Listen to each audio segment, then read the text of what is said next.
Testing 1, 2, 3.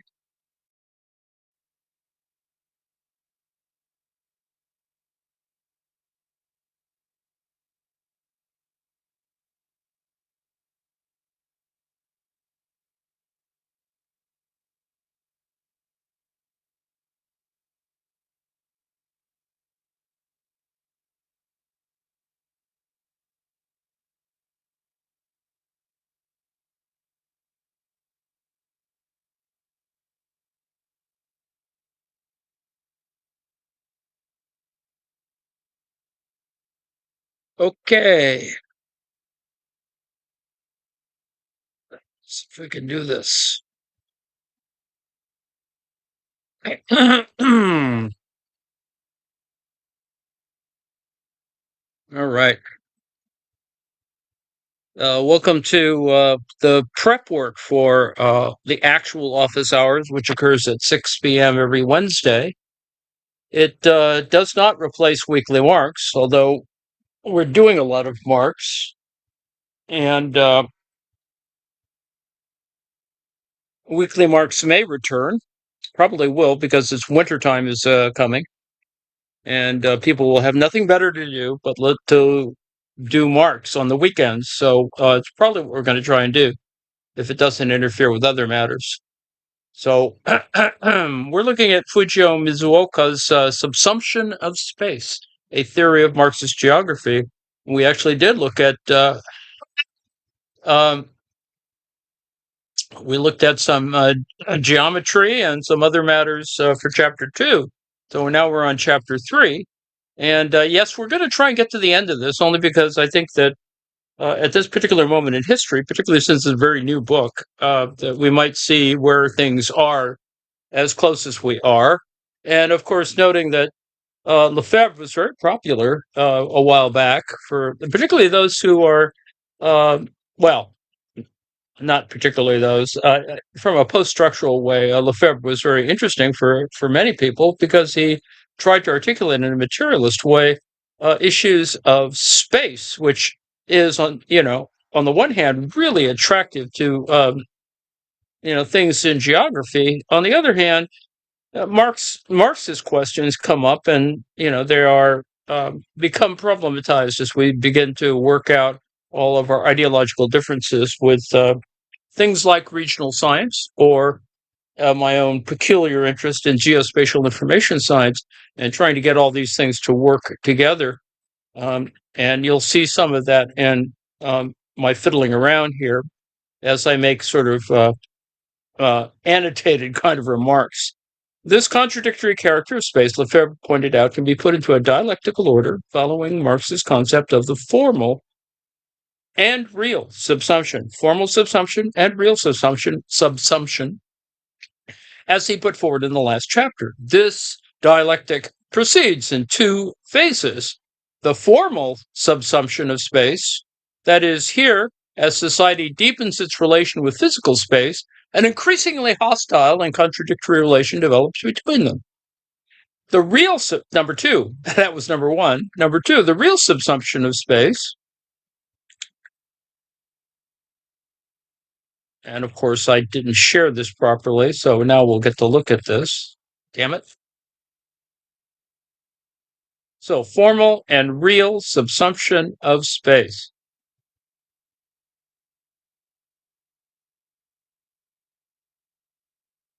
Here we go. Dialectic proceeds in 2 phases. The formal subsumption of space and the real subsumption of space. So here, as society deepens its relation with physical space, an increasingly hostile and contradictory relation develops between them. This is the bad gifts of nature, and on the one hand. On the other hand, it is an existential position, ontological and epistemological, all of those things. Number 2, the real subsumption of space, as opposed to the formal subsumption of space. Eventually, quantity transforms into quality. It's clearly a dialectic issue. That is, the space and society that exist to each other on sick. in itself leads society to transcend this contradiction purposefully through transforming the physical space itself. This is the process of the real subsumption of space, or what geographers and sociologists referred to as the quote-unquote production of space. Now, even that has its own problematic elements, because obviously it is this question of the production versus distribution, or production versus consumption, and subjectivity and positioning labor and capital and blah blah blah. So production of space appears to be relatively benign, but it isn't. This is an attempt by society to transcend the contradictions of the space formally subsumed. So we have this, engagement with a space, one that is contradictory and complicated and chaotic, etc. And then there's ways of trying to cope with it or deal with it. And so that's that's going to be at work here. So here's a diagram, and we talked about in the last chapter about the idea of pristine absolute space that is isotropic, homogeneity, and infinite contiguity. So this is a unified, well, even that's not a good word, space, an absolute space. It's homogenized in that sense. It's a homogenizing effect. It has positive functions and negative functions, providing it provides the economic and social base of existence indiscriminately to any social entity. And it, in terms of negative functions, it has the effect of homogenization unintentionally combines economic agents and social group members. That is, externalities and negation of the uniqueness of groups. So there's this tendency to, homogenize in the sense of, group continuity, stability, solidarity, etc. And that's kind of formal. Formal subsumption occurs when you sort of figure out, well, who are the good guys, who are the bad guys, who are the cops, et cetera, et cetera. So, as it is, a positive function becomes a contiguous container.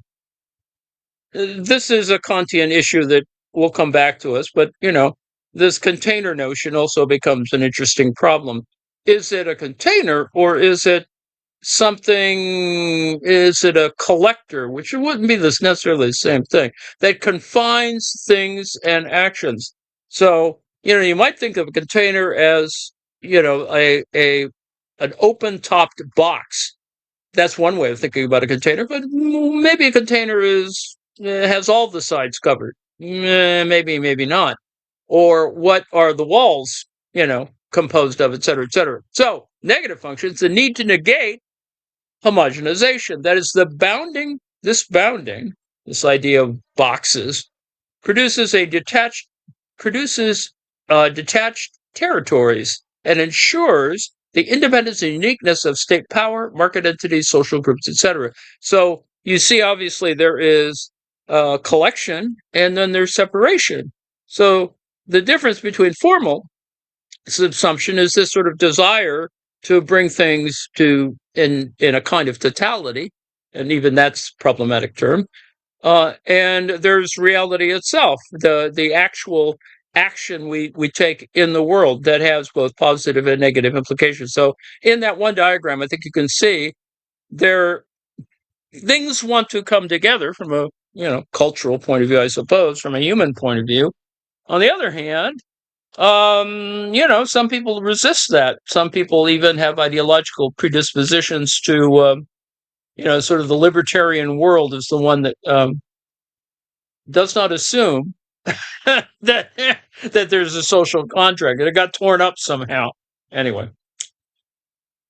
So, productive center can be expressed in terms of the circuit of production capital. Now, we'll get to this, but I think it's important to see, where means of production, where labor is, where profit looks like it exists, and the standard Marxian equation, CMC, MCM, P, it's just describing the one production, and MPL, whatever, labor and means of production, etc. Now, this is just a simple idea, But on the other hand, the fact that it does cross, which is actually very important, particularly those of us who are interested in Grimos sort of stuff, this could have implications. Maybe not. We'll see. A diagram exhibits two lines that intersect. The top line is labeled P dot dot dot prime minus M prime minus C dot dot dot P, open bracket, capital P, closed bracket, period. The bottom line is labeled P dot dot dot C prime minus M prime minus C less than MP over L dot dot dot, open P, open bracket, capital B, close bracket. So after all that yammering, it is the difference between capitals, and the kind of crossing or the intersection is a kind of interesting problem. And what does that mean? We'll get to that in a bit. All right, so open and closed brackets and other real and formal things. Absolute space, chapter 3, introduction, negation of society, types of territoriality, boundary porosity, and then a conclusion of the chapter. I actually like the way he's constructed his chapters. Now, abstract. This chapter explains the dialectics of absolute space and its subsumption into society. The homogeneous and all-bracing nature of pristine absolute space has the social implication of, yes, liberty, equality, and fraternity. All those things that the libertarians would like as a, you sort of assume that everyone will respect each other and et cetera, but they don't. It also has homogenizing physical power. This nature of absolute space works negatively and thus functions adversely to a society based on separation and discrimination between different social groups and exertion of power over the subservient groups. A new configuration of space is then produced. Those in power attempt to negate the those in power attempt to negate the contagious and homogenizing nature through bounding or imposing boundaries. Fragmentation and differentiation of absolute space thus ensues. That's just an interesting way of thinking about it, and, apologies to Descartes and Kant, but it's important to think of these things as a kind of continuous construction, that they don't have they are maybe formal, but they're not firm. And there is a difference. And I think it's important to think about that. 3.1 introduction. This chapter explains the process of subsuming pristine absolute space and the dialectical contradictions embedded in the process of its real subsumption. Okay? Maybe you can't follow even that sentence, but there are dialectical elements. There is a sense of a complete space or a totalizing space, and real subsumption is this kind of underlying activity or actual activity of the world, empirical activity. As discussed in chapter 1, the process of formal subsumption of space, entails contradictions. Yeah, well, of course, dialectical, right? In the dialectical process of transcending the contradictions, a heterogeneous configuration of space emerges. It's not a homogeneous space, it's a heterogeneous space, right? Since society has its own power structure of domination and subordination, the configuration thus produced inevitably incorporates the power of domination to contain the contestation. And I think you can actually see that. You can see that in life, in terms of boundaries, fences, verbal and nonverbal property, demands, et cetera. So that kind of is there. We of course negotiate them in a variety of ways, and that's kind of what's going on here. 3.2, negation of society by absolute space and externalities. A, use of absolute space by the body and society. The subsumption of pristine absolute space by economic and social groups and subjects involves three moments. First, a body occupies space. Each living body is space, and has its space. It produces itself in space and also produces that space. That's Lefebvre.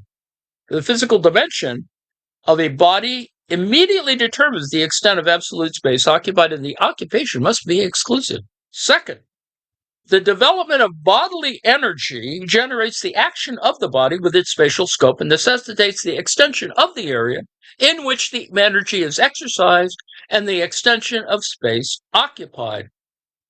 How and to what extent a social group is involved in subsuming absolute space depends on the technical conditions of the group occupying its space. Space that cannot be utilized under this technical condition is left without being subsumed. Sort of, you can see the end point of that, or the long end point in, what's her name, and Sparking Joy and cleaning up your stuff. Anyway. Third, to make the occupation of a piece of absolute space solid and perpetuating, the groups must aim to occupy a piece of space with considerable density, have intense interactions among the members, and the area of this space must remain uncontested by other groups. Now, if the social integration of the members within the domain is weak, and the area of space is only sparsely filled, then the marginal reduction or expansion of the frontier may not bring about large social and economic consequences, but vice versa, and therefore the consequences can be large.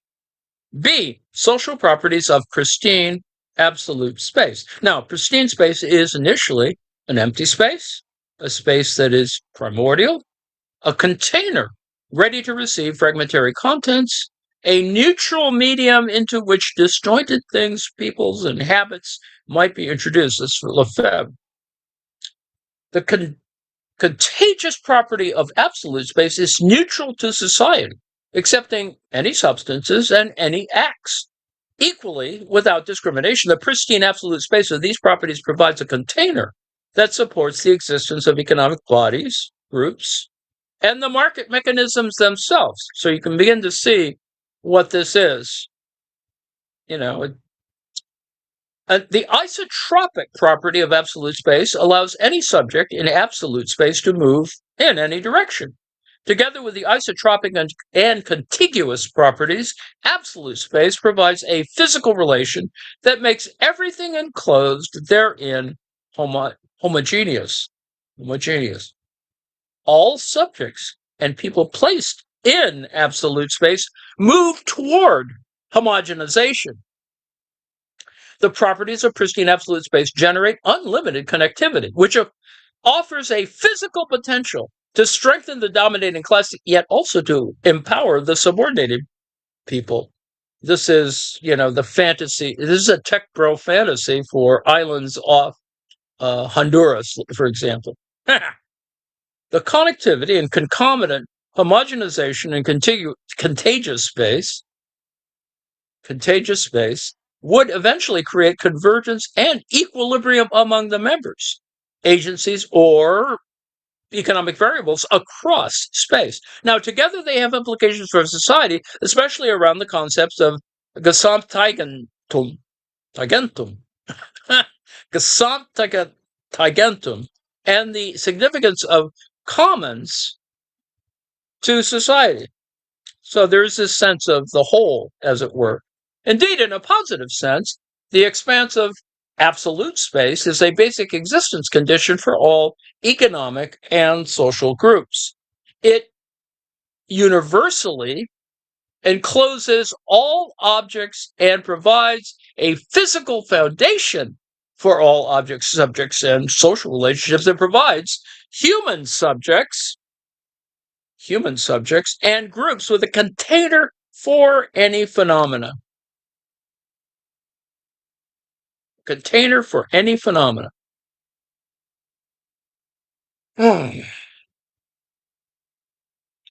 Including the physical equipment necessary for production, living, and leisure of the human body itself. It also serves as a container of social relations, the physical apparatus of state and the macroeconomy. Absolute space thus physically supports production activities and the existence of the state apparatus. Thus, absolute space embraces a social connotation similar to the slogan of the French Revolution, liberté, égalité, fraternité. C, absolute space, so three, movement ideas here. Absolute space comes into contradiction with the social structure. So, the equalizing property of absolute space can disturb existing social relations. Economic and social actors and social groups have their own social structure or organization. They always strive to maintain their own identities by avoiding any social interference. The structure and property of society must therefore be defended from any disturbance by other entities or groups. The tendency of absolute space toward homogenization of objects and social relations contained in the contiguous absolute space has therefore a negative effect. So you have this tension, as it were, a negative effect on economy and society. So you have this tendency of absolute space that creates or affects or conditions a negative effect on economy and society. The pristine property of absolute space, therefore, comes in contradiction with a society because it interferes with the integrity of a social group or a market agency that strives to make itself wealthier than others and that does not want wealth to flow to those who suffer from poverty. And you can actually see that, right, in the demand or desire of tech bros or whatever to create new cities, for example, which, disguises itself as, on the one hand, infinite possibility. On the other hand, it's racist. So interference in absolute space threatens the property of the subject or groups and eventually leads them to collapse. Here is a contradiction between the tendency of absolute space toward physical homogenization,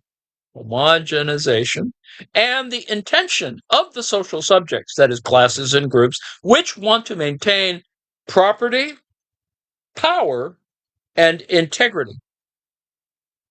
D, externalities.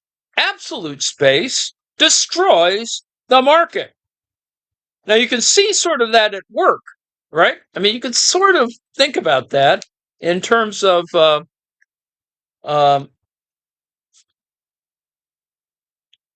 how do markets operate within the context of, for example, digital formations of one kind or another. Now, what does that mean? Well, there is the claim would be that a digital space has no regulation. Well, in fact, it does. It always, it's not created, out of whole cloth. I mean, there's, somebody's got to create power, the electrical power that is, for electronics to operate, et cetera, et cetera. So it's not pure by any means. Now, people who want to claim it's pure is certainly amusing, but it's a claim, not a reality. This tendency towards physical homogenization brought about by the contiguous property of absolute space comes in contradiction with the tendency towards homogenization through the equilibrating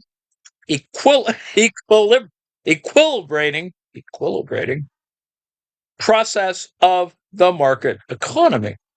So there's a contradiction between homogenization, a tendency to homogenization versus physical homogenization. So conflict is always at work. Now, the economists saw this problem as a challenge to their theory and thus devised a new category. Neoclassical economic theory presupposes that all economic relations operate through competition among economic agents, leading to an equilibrium in the market. However, when a good is placed within the equilibrating tendency of absolute space, a physical relation without money as the medium of transaction outside the market emerges between economic agencies. There's a lot there. when a good is placed within the equilibrating tendency of absolute space, a physical relation without money as the medium of transaction outside the market emerges between economic agencies. When a service or good is in a contiguous space, an individual or economic entity within the spatial range of a service or good can enter the area in which the service or the good is available without paying a fee and consume the good automatically, grazing rights, perhaps. Therefore, it is impossible to collect the fee for the service of a lighthouse, which is a more extreme version, but it is a public good, and the trade relation between market agents and the concomitant process towards market equilibrium are not established. Now, lest you think that's unimportant, lighthouses are really important to people like Ronald Coase, where the kind of underlying assumption is that, oh, okay, well, nobody pays for it, yet everybody pays for it, and it's really necessary in terms of not, winding up in the rocks or whatever. And, there's other things we can do with that metaphor, but with all due respect. And the trade relation between market agents and the concomitant process towards market equilibrium are not established. The tendency of absolute space to homogenization creates physical relations outside the market, disrupts the equilibration process of the market economy through competition, and gives rise to market failure. So you have an entire history of a certain brand of a kind of a microeconomic model. It's worth working on that in a variety of ways. I mean, it's a critique of Coase. It does suggest certain other issues that standard neoclassical economics doesn't quite deal with, and they can't in some ways, because otherwise the math would be problematic or uglier, if nothing else. And anyway, so let's look at this again. So economists identify this contradiction and call it an externality. It's easier to do that. A commodity of specific property called public goods has been set up to deal with this contradiction, which the economists call market failure. See, the contrast here, and without going into a long lecture on it, why would they call it market failure as opposed to, market in transition or some other kind of thing? And that needs to be, unpacked in a variety of ways. All right. Consider the socio-spatial externalities in the relationship between a sailboat and a lighthouse, which is a seminal example in textbooks of political economics. Goods possessing properties for which it costs nothing for an additional individual to enjoy their benefits. This is that marginal thing, right? And it is, this has ceteris paribus and blah, blah, blah, all built into it. And it is generally difficult or impossible to exclude individuals from the enjoyment are termed pure public goods, and the government is invited to supply the good to avoid an undersupply of this good. Stiglitz, 2000. Operating the lighthouse incurs expenses for construction, power, maintenance, labor, and so on. On the other hand, ships may be wrecked if there is no lighthouse. Now, automatically, we have other matters in our brain, right? You can, you don't need to have lighthouses. We have GPS, blah, blah, blah. Yes and no. Yet, a market agency operating the lighthouse cannot collect a fee for its service from the operator of a ship each time it navigates into the spatial range in which it benefits from the lighthouse, because of the spatial contiguity of the area it serves. Now, already we can see this can be made problematic. It doesn't have to be, and we can think of these exceptions. But even in the case of GPS, etc., you still have some thing out there. This structure doesn't, it's not a gift in that sense. Anyway,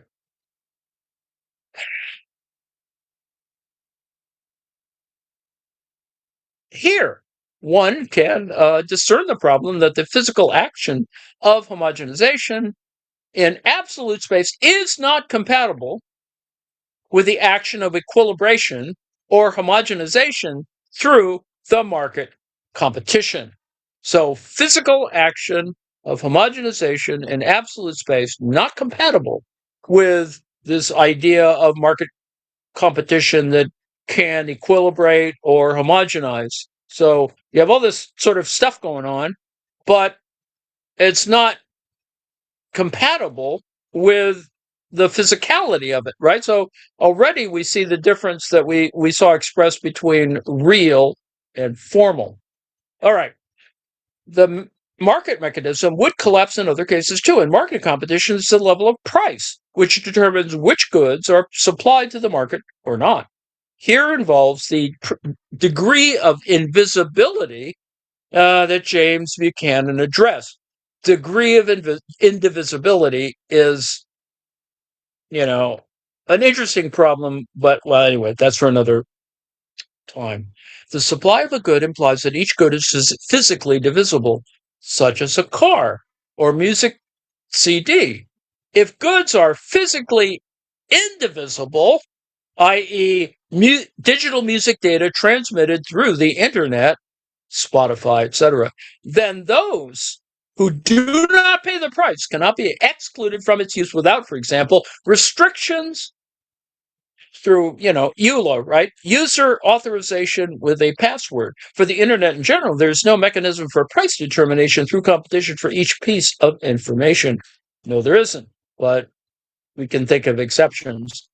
Goods, services, and information become indivisible when they are spatially contiguous. So this is, something is occupying the same space as something else is an indivisible relation, right? The contiguity of the formally subsumed absolute space makes it impossible to produce and supply goods through the market mechanism. This is the clear manifestation of the contradiction created by the contiguity of absolute space in a society with a market economy. So, contiguity of a formally subsumed absolute space makes it impossible to produce and supply goods through the market mechanism. So already we have some restrictions on certain, things, the passage or the movement of things. And lest you think that's unimportant, this is the whole deal, right? This is the whole dynamic question for macroeconomics. All right. In the case of such indivisible or spatially contiguous goods, supply normally occurs through taxes collected by the government from all its members. If the group which needs the service spreads nationally, then the national tax system collects the cost for the service, whereas if it is local, the local tax system does it. For the internet, information providers earn profits through advertisements, not through direct monetary transaction with the users. Well, that's changing. To save the market economy, market fundamentalists have taken up the disturbance to the market system by the indivisibility of spatial contiguity and physical power of equalization and addressed it in, yes, the famous Tragedy of the Commons by Garrett Hardin, 1968.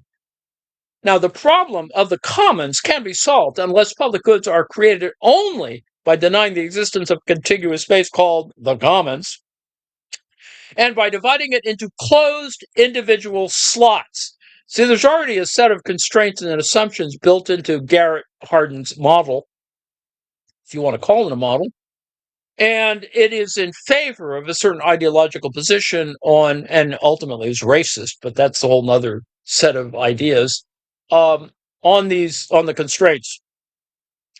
So 3.3, types of territoriality produced through the subsumption of absolute space. Subsumption of absolute space and territoriality. There are two types of territoriality produced through the subsumption of absolute space. Wirkungsraum, that is literally functional space in German, functional space, and action space. A. Field of employment, Wirkungsraum. Absolute space embraces any subject or object without distinction and welcomes it amicably and warmly. In this egalitarian freedom of absolute space, a subject occupies a piece of it and encloses it such that all economic and social entities need the exclusive occupation of a plot of absolute space on which it stands. Think Ricardo, I suppose.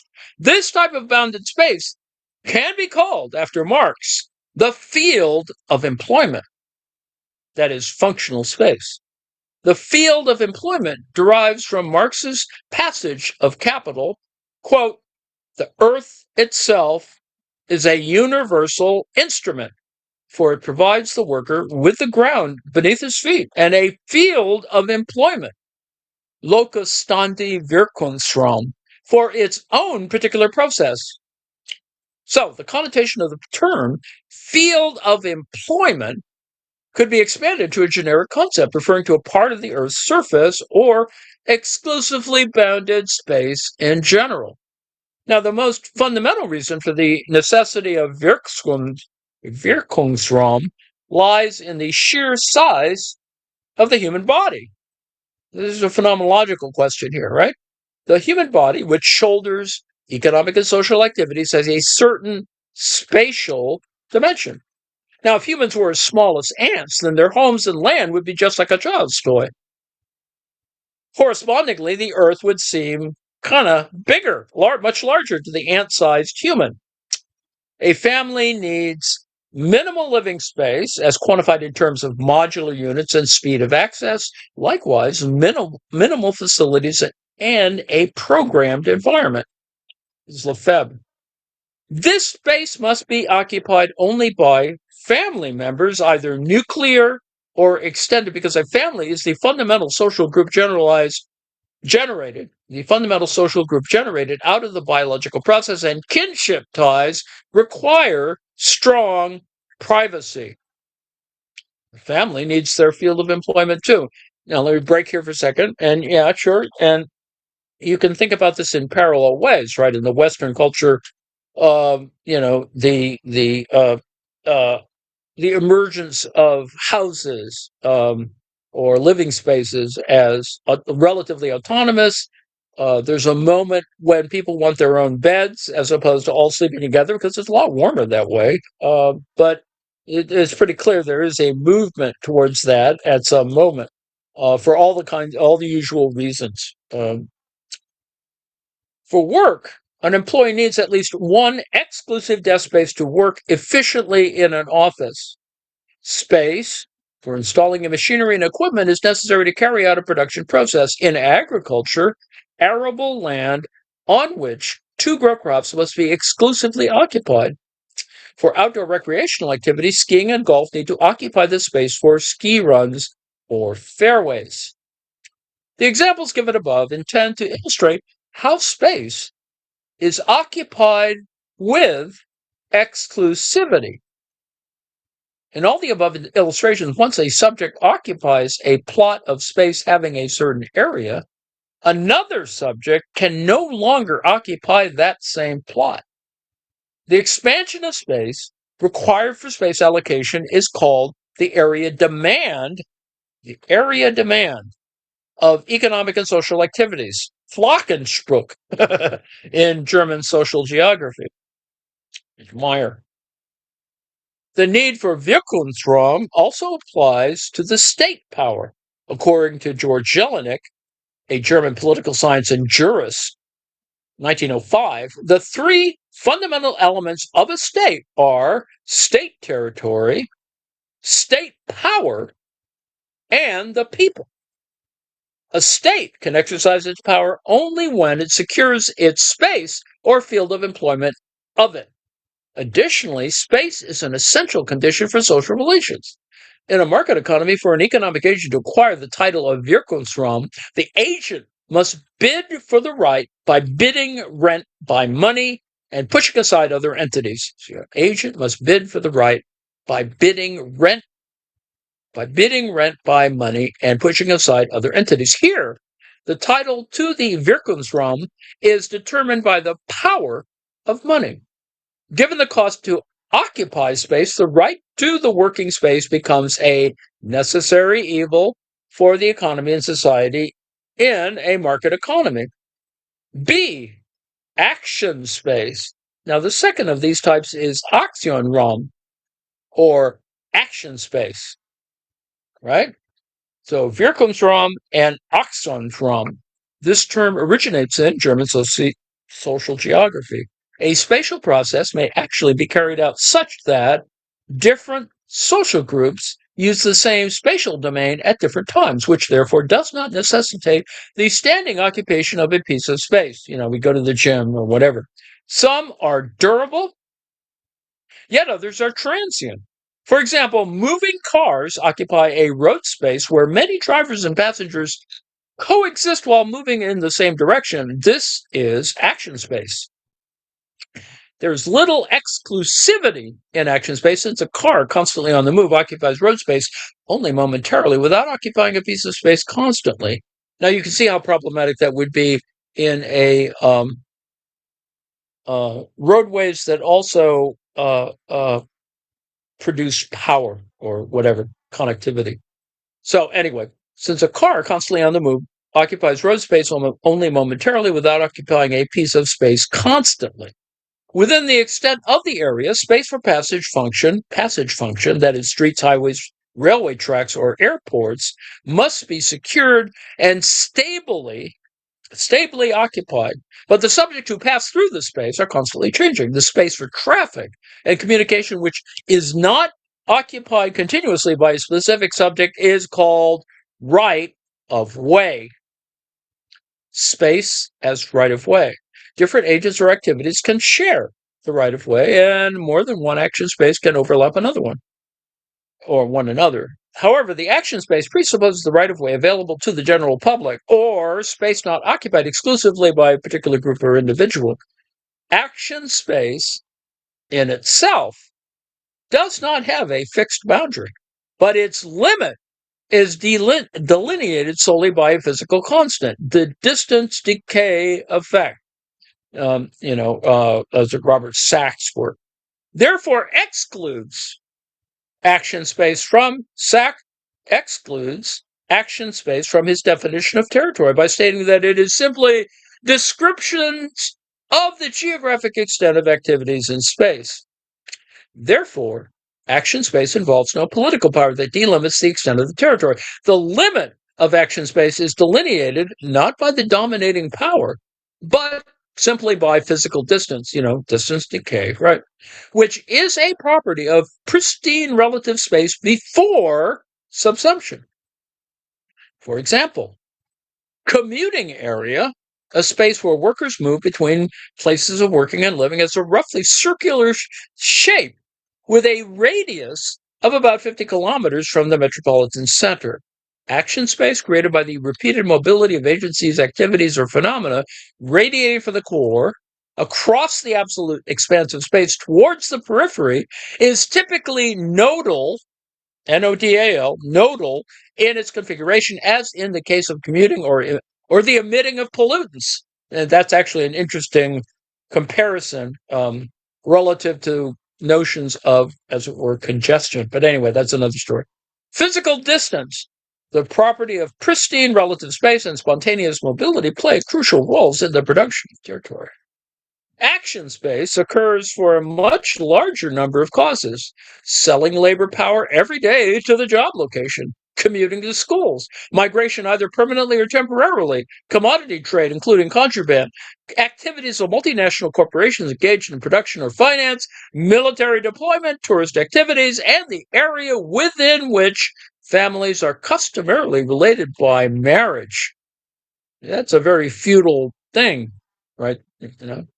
Actions of non-human origin, such as the movement of pollutants or of animals and plant seeds in an ecosystem, also form action space. That may be much more important. For flow to occur, all of the public must be granted the general right to utilize the public right-of-way, such as the street or highway, or the right to use public transportation. Public transportation. Contrary to the Wirkungsraum, the removal of exclusivity in the public right-of-way and acquisition of the right to transportation are the condition for the rights to the action space. So you can see already there's conflict.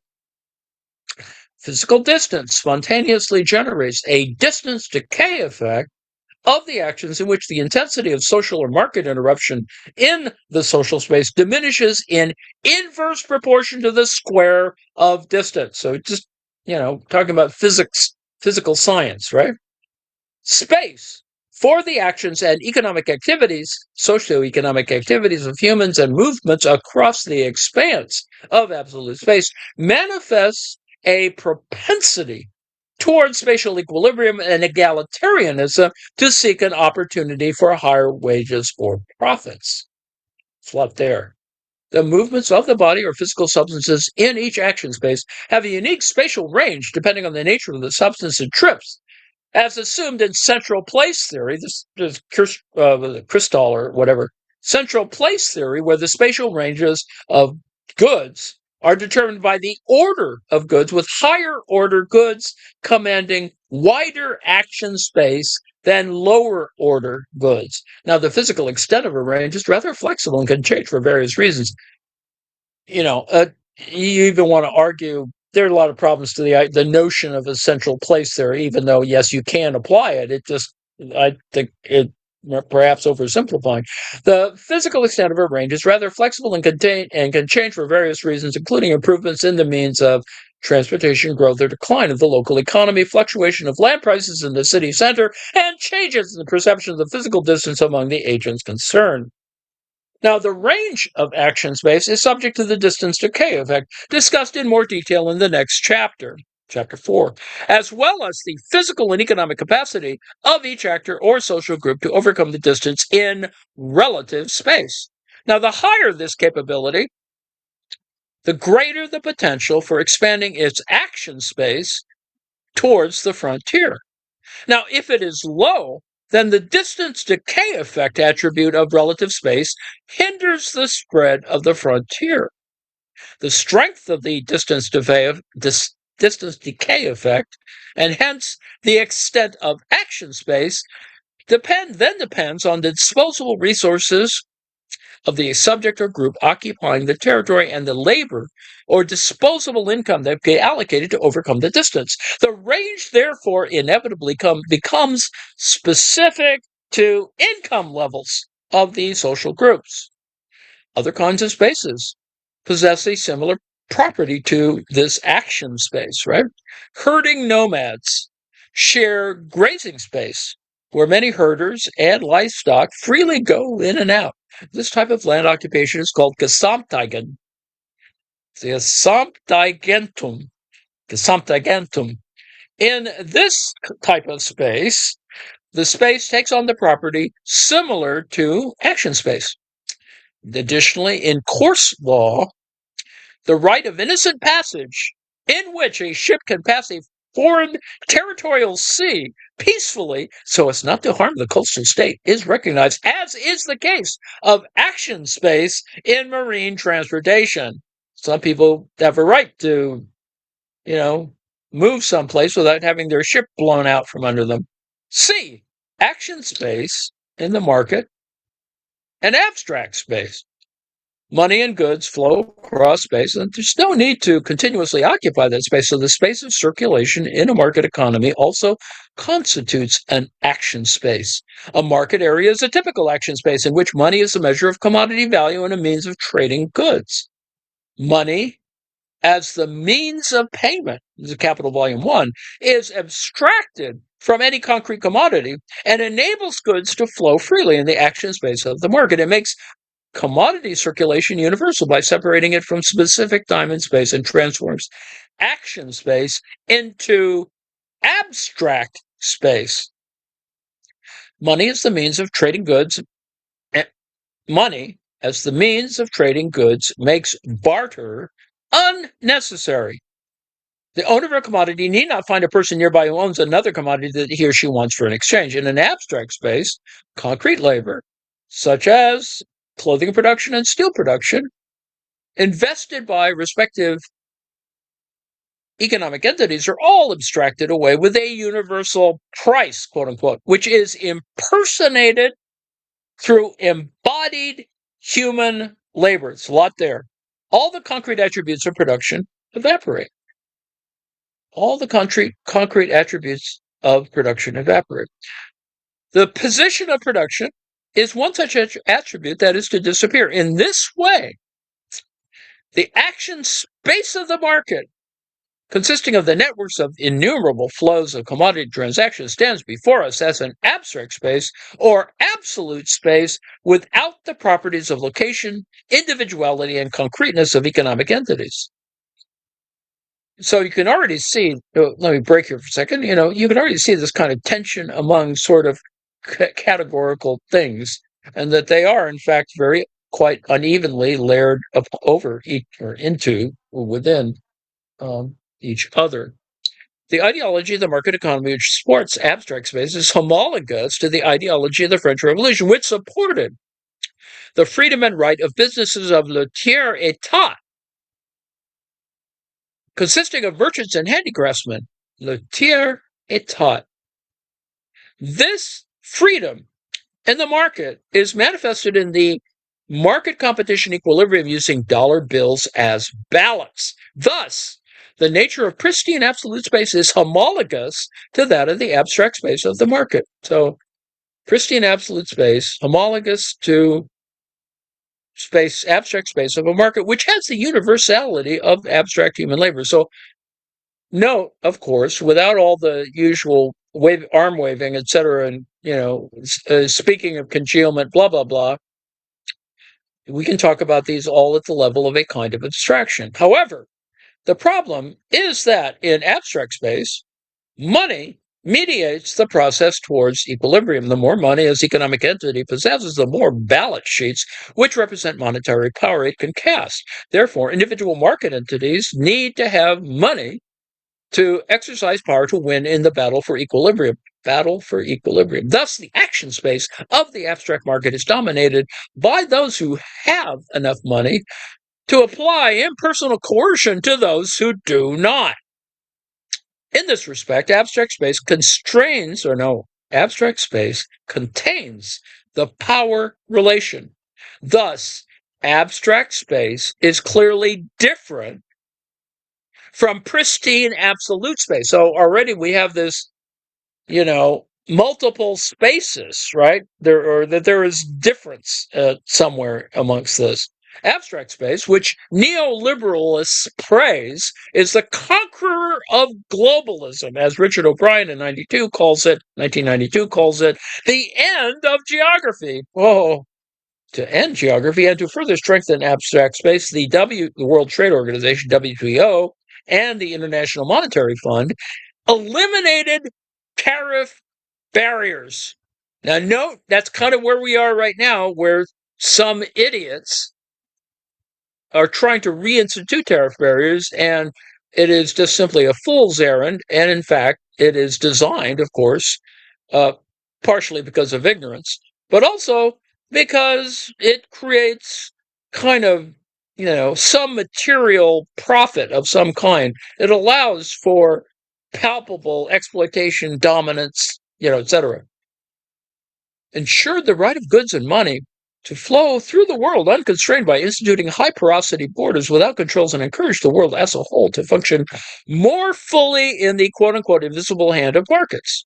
Thus, when abstract space controls the extent of absolute space, all the concrete, physical, and personal rights in absolute space are replaced with the impersonal and reified power of money, which alienates the human being who expresses it concretely. So, the next section, we may take a break here in a second, is bounding the real subsumption of absolute space.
Alrighty then.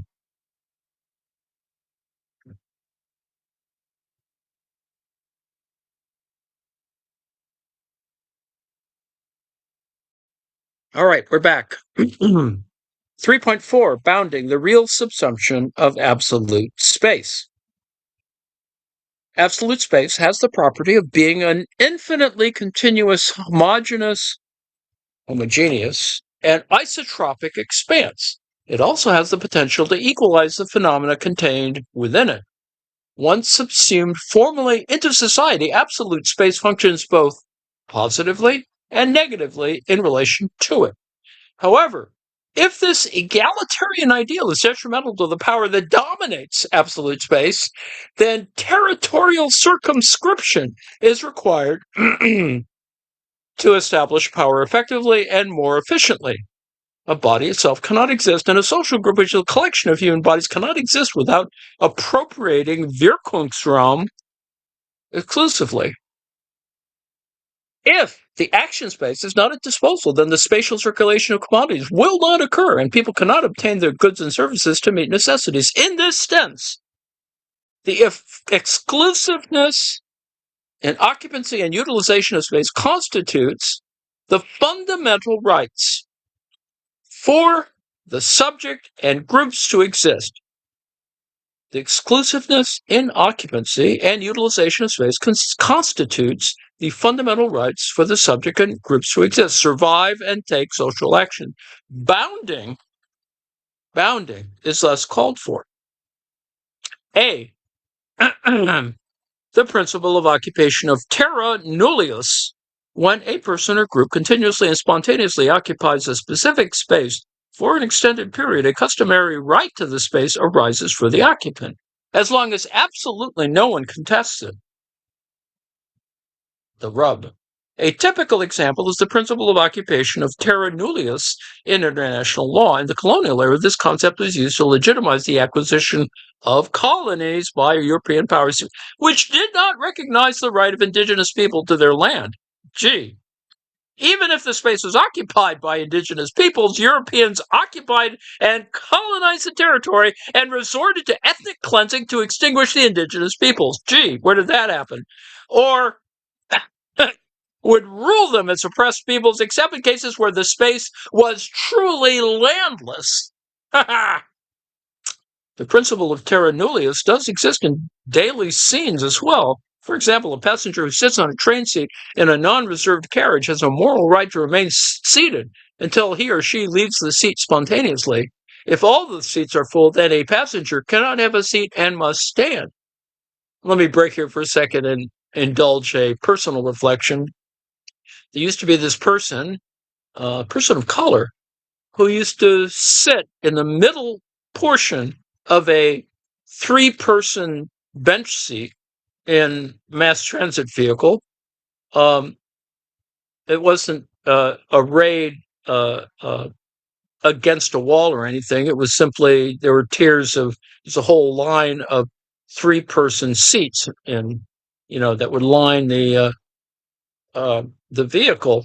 And the reason why they would do that is to make other people uncomfortable, either because one person would be at the window and another person would be at the aisle, and that person would remain in the center, and it sort of expands her kind of power to make people uncomfortable. It's a power move, which is quite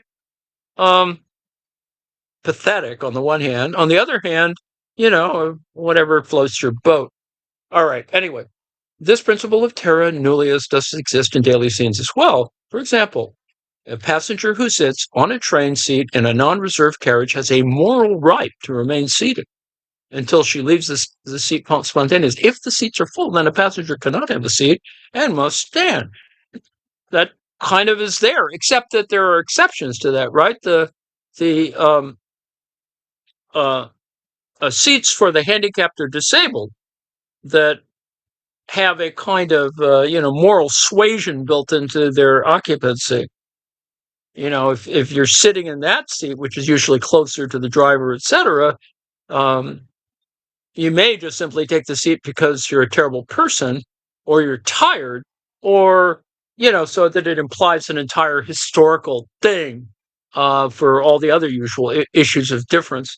But, in other cases, it's simply the ignorance of or the attempt to resist or vilify, um, not simply sort of civility, but simply, well, anyway, you've all seen this.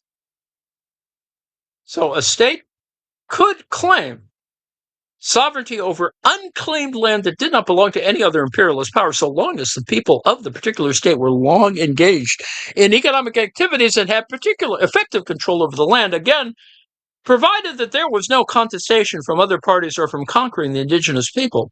Title to territory or the exclusive power of a plot of absolute space was thus acquired. B, from frontier to boundary.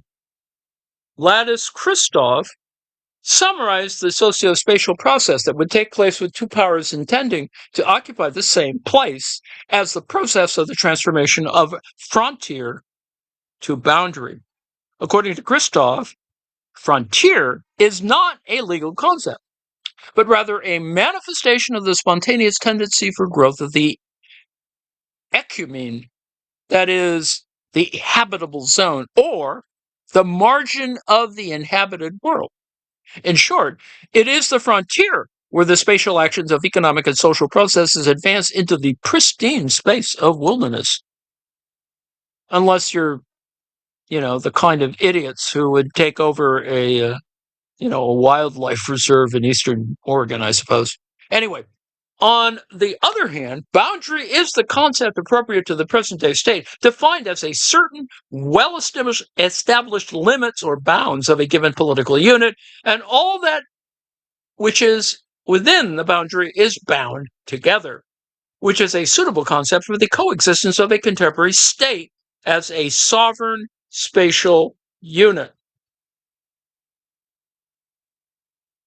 The coexistence of a contemporary state as a sovereign spatial unit. Christoph explains the transformation from frontier to boundary as the former frontier is defined more and more exactly until there is an exact borderline.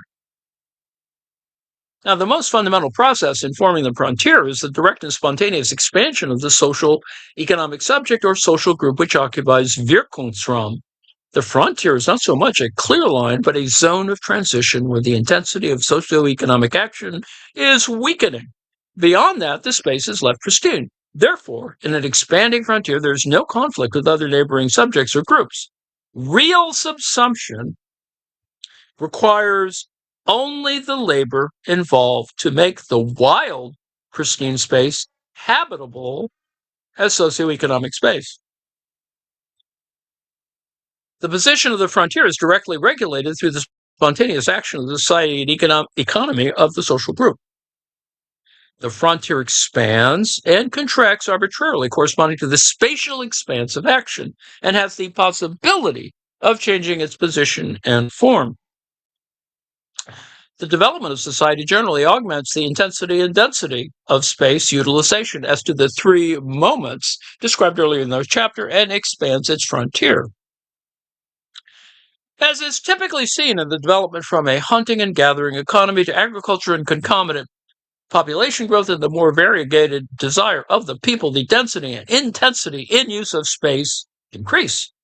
As technology advances and the communal mode of production gradually shifts to a mode of production where the vertical class relationship between those dominating and those dominated becomes clear, the intensity and frequency of social interaction for the purpose of exchange of goods and control increase. And the range of activities expands through development of transportation and communication technologies, the increase of social surplus. Furthermore, the spatial dimensions of the means of production and consumption that regulate the spatial dimensions of equipment for their actions grow, which dictates the size of the required piece of absolute space. Think perhaps of Western, the Manifest Destiny expansion west in the United States, despite all the other issues. Anyway, When the frontier dominates, the frontier as the circumference of a territory is only an a posteriori consequence of the process of space subsumption. An a posteriori consequence of the process of space subsumption by individuals or social groups.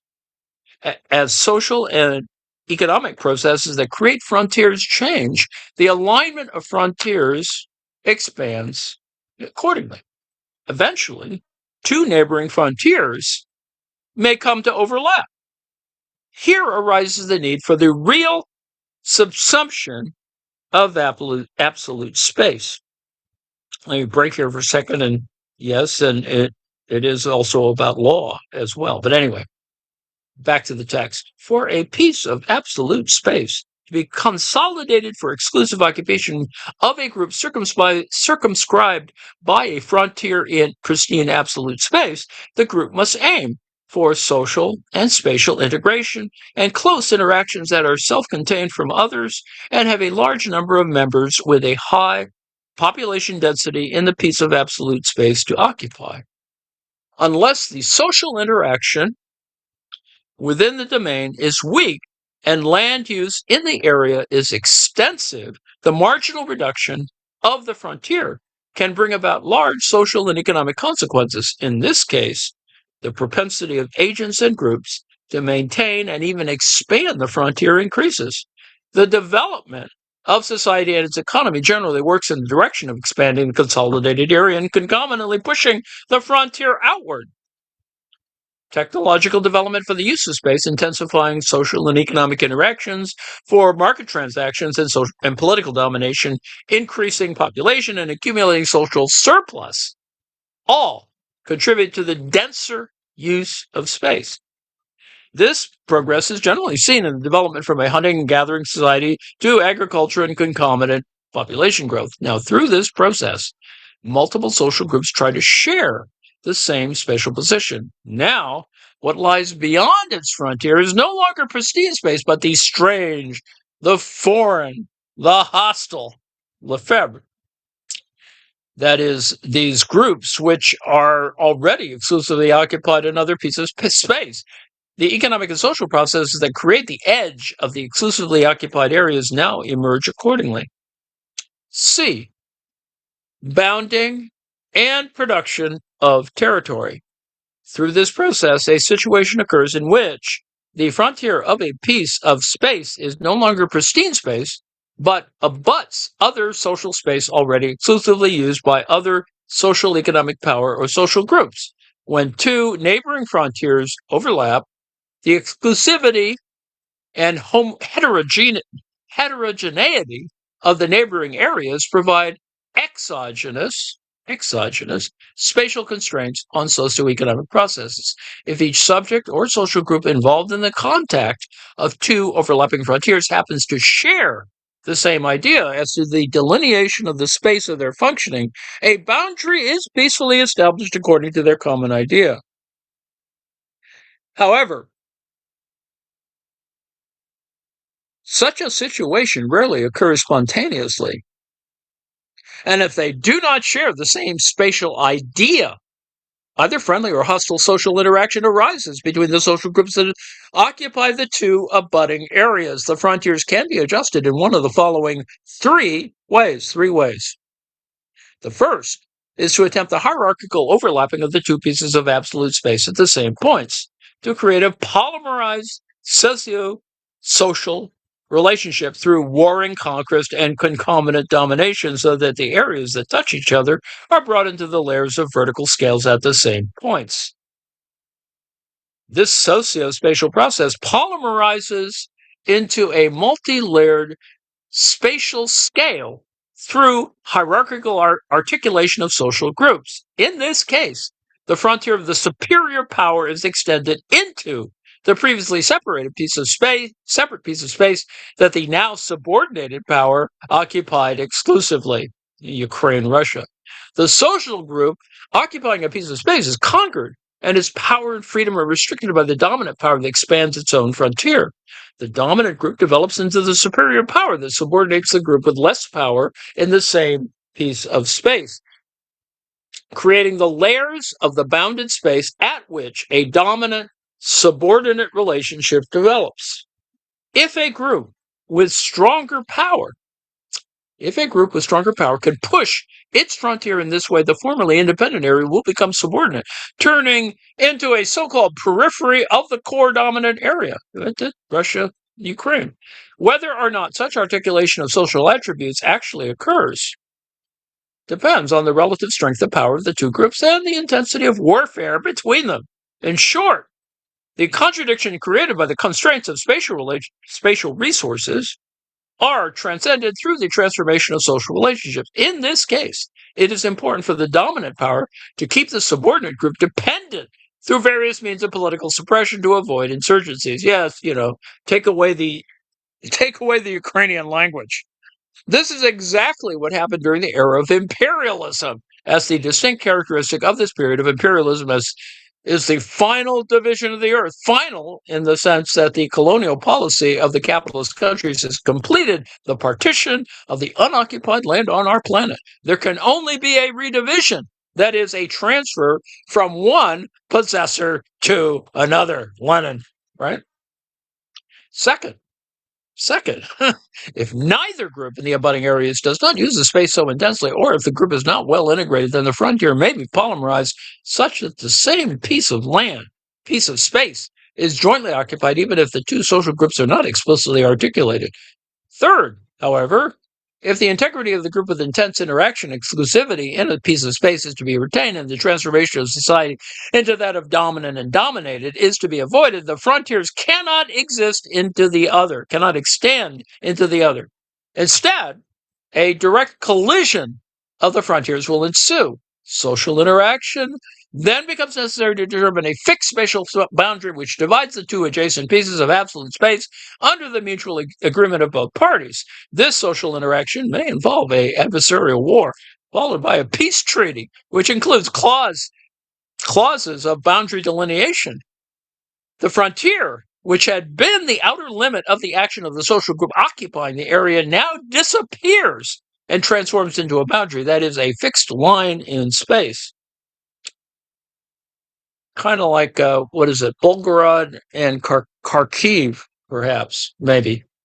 Therefore, for the extensive and stable occupancy of a territory over a long period, the parties on both sides of the border must agree on the exact position of the boundary, and the entity occupying the territory must have strong enough power to repel intrusions into the territory.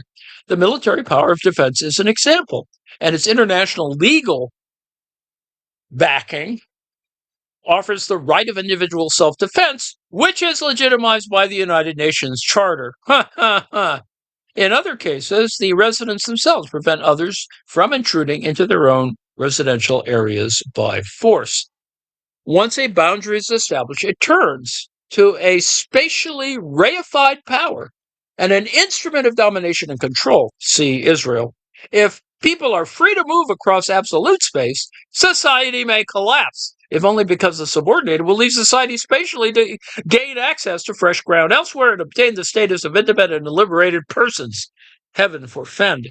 The dominant power, therefore, attempts to seal off the boundary to retain and reinforce the hierarchical social structure. In ancient Japan, for example, when the Asiatic mode of production was prevalent, the emperor's government forced the public men, that is, serfs, to work in rice cultivation. These men were confined to the public land, that is, state-owned paddy fields, and the irrigation systems built by the emperor's government, configured in a grid-like rectangular spatial pattern called yori.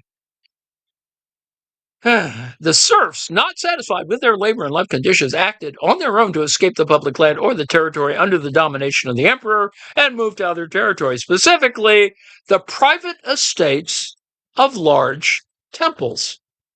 Serfdom under the Asiatic mode of production thereby collapsed. Yes and no. Well, anyway. The dominant power, therefore, needs to annihilate the free and egalitarian property of pristine absolute space. This is a bounding, or the act of delineating a boundary around a piece of the unlimited expanse of pristine absolute space, or the process of the real subsumption of absolute space. The vertical social relationship is thereby is thereby clearly secured. It is nothing but the production of determinate and hence demarcated space that embraces some things and excludes others. It negates and denies. This is Lefebvre.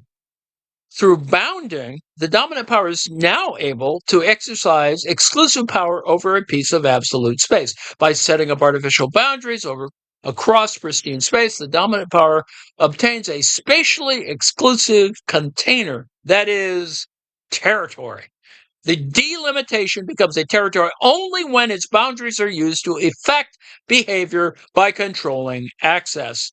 So, anyway, territory is a piece of space produced by a person, economic entity, or social group by bounding a pristine absolute space for the purpose of producing a container that helps it maintain its integrity. Sack defined territory as the area created by the act of territoriality, which is the attempt by an individual or group to affect, influence, or control people, phenomena, and relationships by delimiting and asserting control over a geographical area. Through the act of producing territoriality, the power transcends the contradiction between the homogenizing nature of physical space and the vertical power relation. Territory thus becomes a spatial piece in which power can exercise exclusive control. That Anthony Giddens, Lord Giddens, stated that a nation-state is a bordered power container. A nation-state is a bordered power container within which a sovereign or one who holds power exercises exclusive political domination. This is the negation of the contiguity of absolute space by state power, or the process of real subsumption by absolute space. So it's the negation of the contiguity of absolute space by state power, or the process of real subsumption of absolute space. Now, once boundaries are established, the right to occupy the territory must be maintained legitimately, and the right has to be defended against the claim by or trespass of others. Boundaries will be systematically structured by the state power in the form of records in the land registry and cadastral maps, which constitute the legal system of landed property. However, the validity of this system is recognized only among the people who are under the state power that enforces this legal system. For example, in colonial North America, the purchases by the Europeans may not have been seen as such by the Indians' perspective, certainly. Settlers believed that the bounded territory was needed in a form that other Europeans would recognize, as opposed to the indigenous people. Since the legal system of bounding is valid only among the Europeans but did not respect the indigenous rights of the Native Americans, the colonial settlers used violence to defend their right to space. Here, an overlapping spatial scale and the corresponding dual means in defending the existing territory emerge simultaneously. The legal system that dominates the spatial order of Europeans and the violence towards indigenous people. Through this institutionalization of the boundary, the economic and social group inside the bounded areas acquires its own quote-unquote container. Effect of the physical structure of the boundary. Now, once the boundary is established, it stands as a new exogenous framework for individual actors and social groups, maintained by power and physical materials. Good fences make good neighbors, yep. Territoriality establishes control over an area as a means of controlling access to things and relationships. That's SAC. The physical structure of the boundary reflects the various social and economic relationships of the social powers that occupy only the territories demarcated by the boundary. The physical structure of the boundary reflects the various social and economic relationships of the social powers that occupy only the territories demarcated by the boundary. When members of the society on each side of the boundary need to be prevented from trespassing on the other side, a physical barrier is built along the boundary. There are various physical forms of barriers, ranging from boundary stones that simply indicate the existence of a border and attempt to prevent movement across the border only in the social control, such as legal or moral custom, to those that use military technologies, such as the border of the former East and West Germany, which made stiff attempts to prevent crossings by installing minefields, ferocious dogs, and monitoring stations with armed soldiers. The bounding of a territory simultaneously enhances exclusivity and social homogeneity within a bounded territory and generates difference between the two areas. Robert Sack, drew attention to the significance of this process in cities during the advent of capitalism. Pre-capitalist European cities, work, education, healing, and family were, for the most part, spatially intertwined. While in the capitalist era, legal and social power must be brought to bear to exclude all other activities from a place and to organize every last detail within it to serve the purposes of these activities. This territorial partitioning was necessary to support spatially the control of the fragmented production processes by capital while locking workers in the factory from dawn until dusk and isolating the worker from other workers and preventing him from comprehending the true relationships between labor and capital. Also, Sack. The border exists as an external, hard, spatial frame around the economic and social processes. Once space is bounded, resources are enclosed and individualized to each person, political power, economic entity, and each entity is responsible for managing and cultivating its own resources. The excessive utilization and eventual depletion of resources in the bounded territory may thereby be avoided. In addition, for the sellers and buyers of goods or services being spatially enclosed, the services or goods are of no avail to those who do not pay costs. Thus, no externalities shall occur. The production of bounded territory is therefore the spatial manifestation of freedom in the market economy, and bounding is a market-based solution to the tragedy of the commons. For a social group, if the space is bounded to contain the group, it is possible to prevent members from leaving or strangers from entering, right? Family compounds or Mormons, and the independence and integrity of the society are firmly maintained.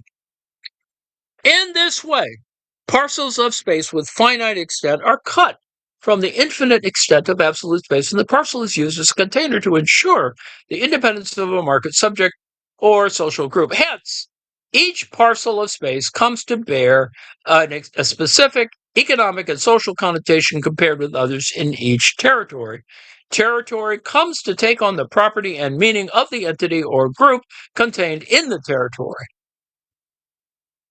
Once a territory is produced, the properties of pristine absolute space, such as the universal propensity for homogenization, become operative only within the range of the partitioned territory.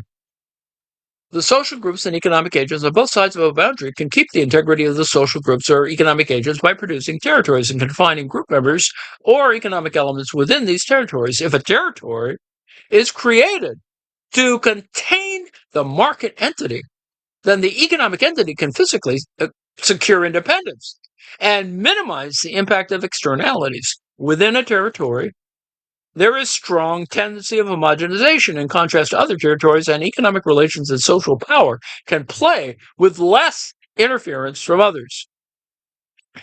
Infinite, pristine, absolute space is thus transformed into a mosaic of territories called collective absolute spaces. David Harvey. Collective absolute spaces carry within them the dialectical relationship of separation in unity between the contiguity of formally subsumed absolute space and artificially bounded space. Lefebvre also pointed out that boundaries establish social relationships. The production of the spatial mosaic of territories is therefore also the process to etch each social structure and power relation demarcated by the boundaries onto pristine absolute space. Since the act of bounding is done through exercise of power by a class, group, or individual, the territories thus produced have proprietorship. The production of space is therefore the creation of the spatial mosaic of private property. Territory is mostly etched with the configuration for normal use. This is the spatial expanse of territory for the activities of a social group secured and controlled by the dominant social power that created the spatial configuration. Yet, some part of the territory may be left unintegrated by the dominant social group or beyond its control, due to, for example, lack of resources for spatial integration or strong opposition from dissident groups. This is the issue of quote-unquote stray space, which is discussed in Chapter 9. 3.5, boundary porosity. We're almost to the end.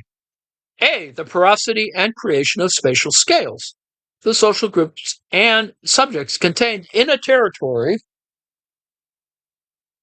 cannot be confined, nevertheless, within the prescribed iron frame because they need interaction across the boundary with other social groups or individuals. No territory is completely sealed off and isolated from transactions with others. If there were such a territory with absolute boundedness, it would be a contradiction, similar to the phrase market agents without transactions, and would deny the existence of the economy and society, which is based on mutual acts with other entities and groups. The bounding should not, therefore, mean an absolute ban on movement through the boundary, since territoriality must contain a form of communication. Therefore, a body or group contained in a territory must establish different degrees of access to people, things, and relationships to those in other neighboring territories. The boundary must therefore have some sort of permeability. Now, this is the porosity of the boundaries between the surrounding territories that enable the interactions between subjects or groups in the adjacent territories. Yes and no if you hit your wiffle ball into your neighbor's yard, right?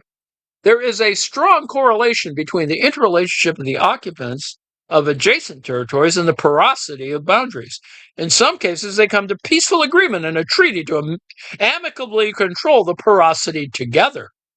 In other cases, control is carried out unilaterally in hostility.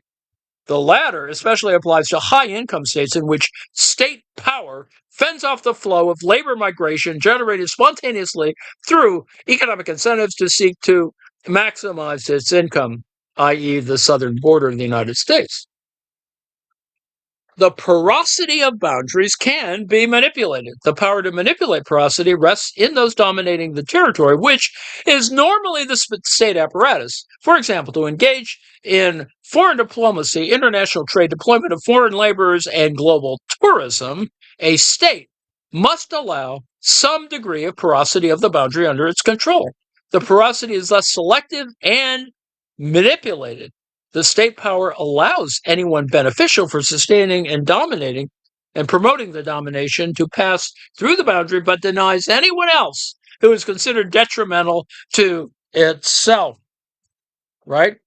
Border customs and border patrol.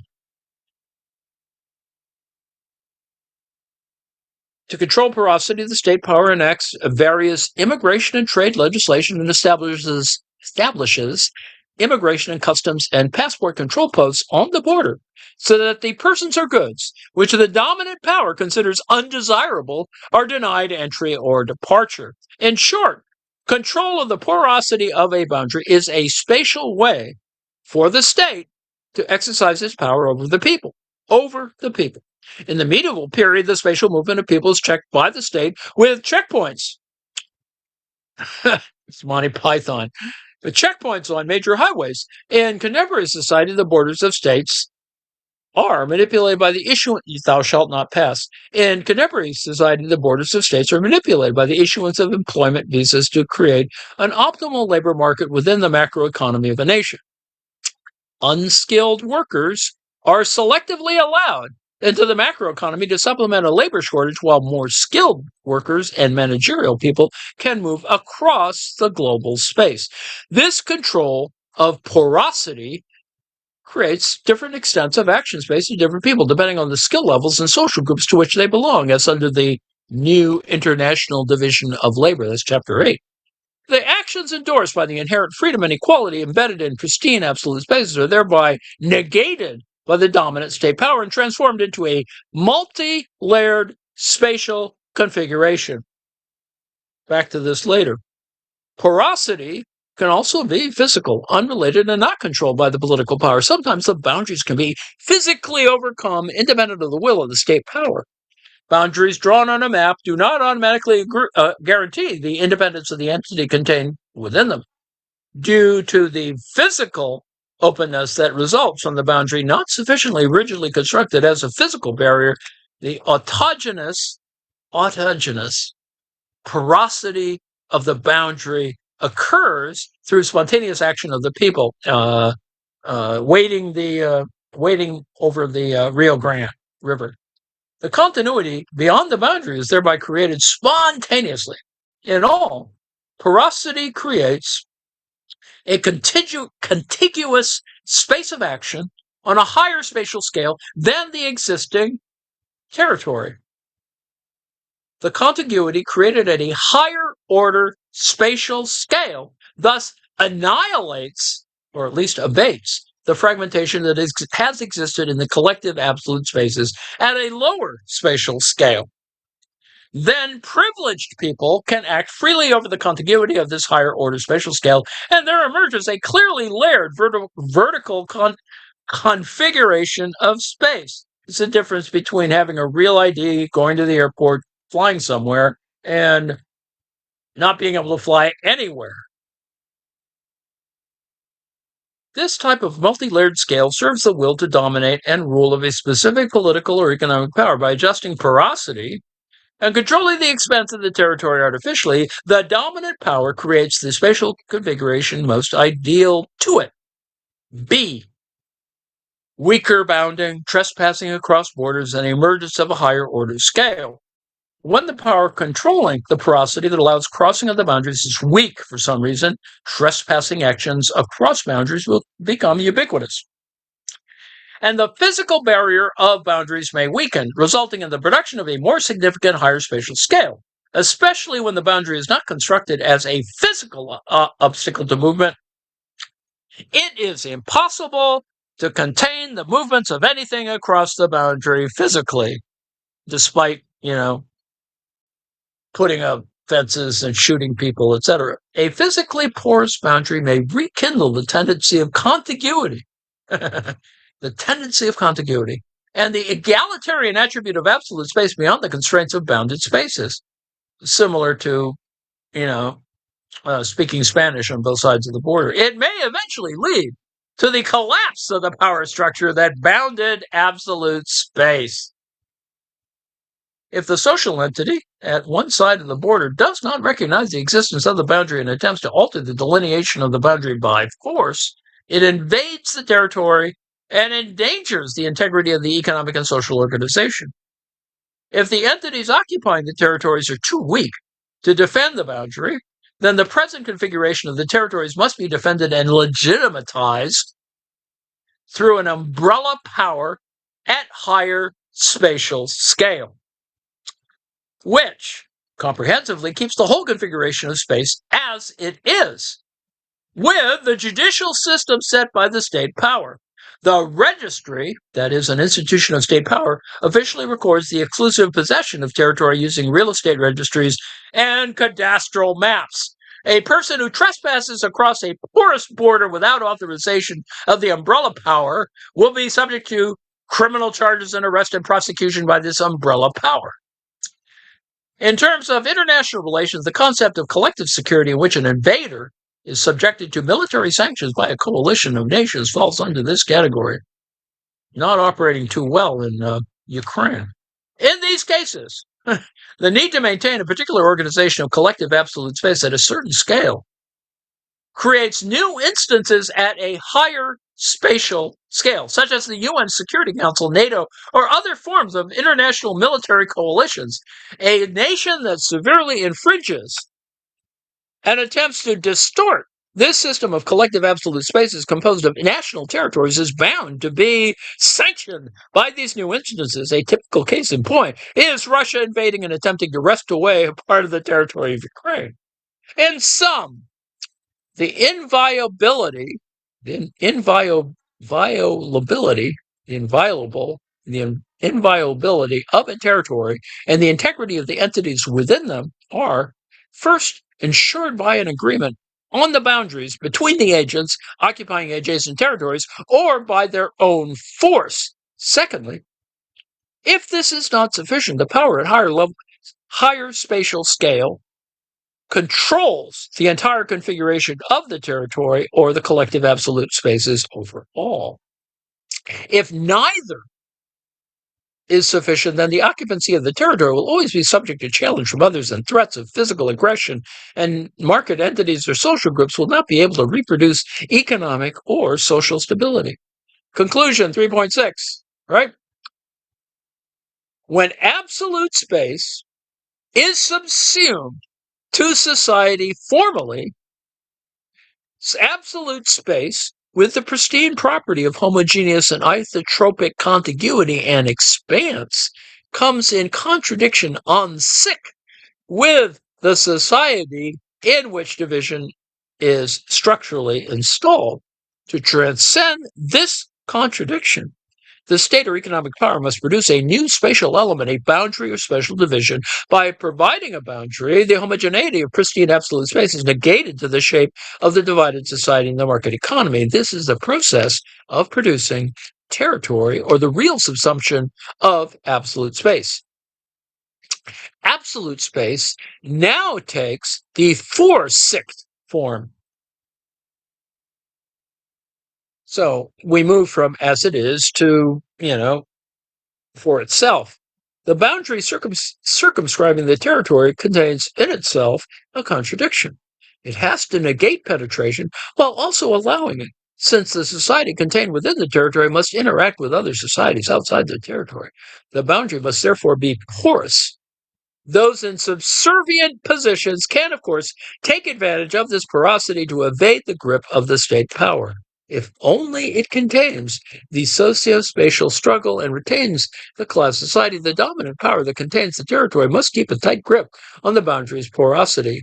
This contradiction is nevertheless transcended through the production of a higher order scale with contiguity, across which the power to control the porosity of all boundaries in the lower scale prevails. A flowchart, the one we were looking at before, exhibits the subsumption of absolute space. It starts with a pristine absolute space, which has isotropic homogeneity and infinite contiguity. This leads to a homogenizing effect. The homogenizing effect has two branches: positive functions and negative functions. Positive functions provide the economic and social base of existence indiscriminately to any social entity. This leads to a contiguous container that confines things and actions. Negative functions, so positive functions versus negative functions, have the effect of homogenization, unintentionally combining economic agents and social group members. Figure 3.1, the subsumption of absolute space. This is a Mizuoka's illustration of how absolute space is subsumed. Through these dialectical socio-spatial processes, the egalitarian homogeneous pristine absolute space transforms itself into a configuration that matches the structure of society and the economy, a heterogeneous configuration with division, porosity, and overlapping spatial scale. A heterogeneous configuration with division, porosity, and overlapping spatial scale. This would be the an und für sich outcome of the subsumption of absolute space. These spatial dialectics are initiated by power over the territorial expanse. It is closely related to the struggle to contest the dominant power in the process of space production and the spatial configuration that results. More on this topic in Chapter 9. So, got to the end. We've been looking at a book on subsumption and Marxist geography by Mizuoka. um, Fujio, I think, and you can see that the resources are quite wide and constructed in an interesting sort of way, all quite useful, including and what's interesting is the use of the uh, German geographical sort of ideas in schools. Um, I commend to you the SAC book on human territoriality. Um, and some people, if you round long enough, stuff stuff gains a kind of position or whatever fixity. We will probably in our next episode look at relative space. Probably do that next week, but we could always change our mind. I do want to get through this, and doing it once a week is kind of slow, and in some ways, doing it chapter by chapter maybe not as useful. But as I've said before, the office hours are there for interaction, and these little pieces are meant to hopefully help people along in their reading. Maybe not, but I think as you can see, there's um, our author here has been pretty good about integrating the kind of the contemporary position of how to think about some of these matters, and fortunately we can see many contemporary examples, and I hope that you will consider that as we move through. Note that yes, there are equations in the next chapter, and yes, there is a description of the gravity model. So, your mileage may vary, but, one should just simply get a sense of what this is in thinking spatially. And yes, geographers do think that way. Some do. Uh, some don't, which is much contestable. But anyway, so 12/03/2025, the text by Fujio Mizuoka is The Subsumption of Space, a Theory of Marxist Geography. And a reasonable one. I think this is a reasonable theory. It, of course, relies on certain continuing theories. David Harvey, Henri Lefebvre. So you can see kind of the flavor of this thing. Mizuoka is one of David Harvey's students, so you can see where this is coming from. But some folks get old, and your graduate students carry your life beyond. Anyway, so